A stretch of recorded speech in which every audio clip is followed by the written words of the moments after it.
this is the Patrol Android 13 model, and you can see the Android 13 model is a little bit different at the back here. So the harness kit's still the same, but you've got a few different plugs. So you've got this plug here, which is a reverse camera plug. It's got a couple of antennas on it as well. And you've got an auxiliary plug that comes into here. You've got a main plug that goes into here, another one that comes into here. You've got your G4G and Wi-Fi there. They got the labels at the back.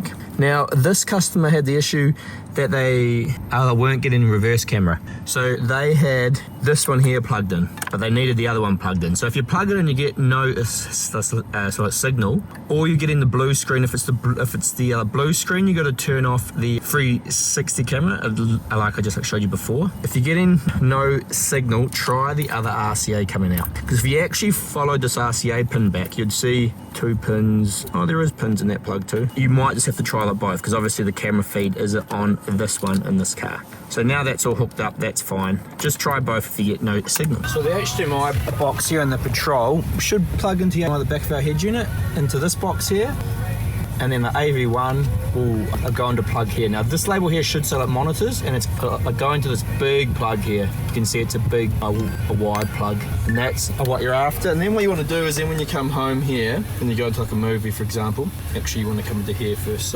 into system, into others, and if you turn on this HDMI system, it gives you this little button here, and if you come into like a movie, for example, here we got here, which it won't at the moment, got CarPlay hooked up, just hit the HDMI up button, and then your movie will go into the RCAs and like output it out.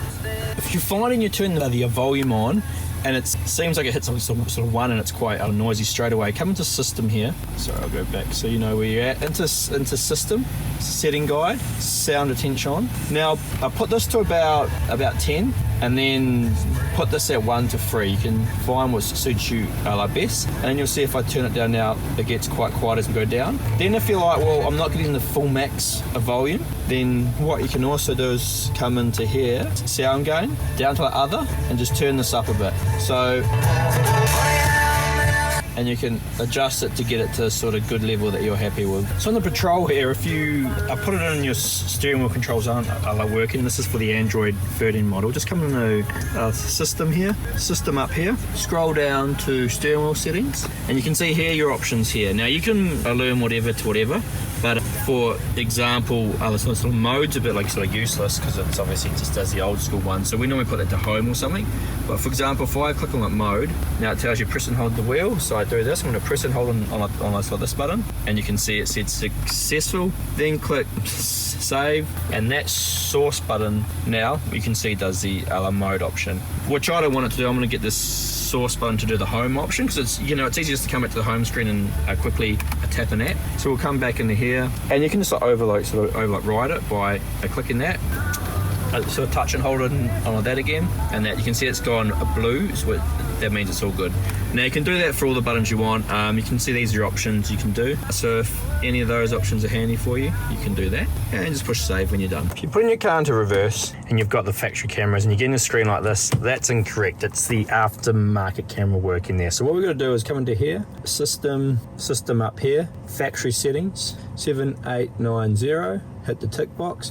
What we're going to do is scroll down until you see this one, Aftermarket HD. Hit close on that, hit save and restart, and then that's going to pull in the factory camera feed, which should be correct. I'm not sure on this one if the actual cameras are plugged in, so I have to pull it out and check, but that will stop it trying to go to the aftermarket 360 camera look. Just slow booting because we obviously dropped the power. So there you go. Even though it's not working, that is the factory camera look that we're after.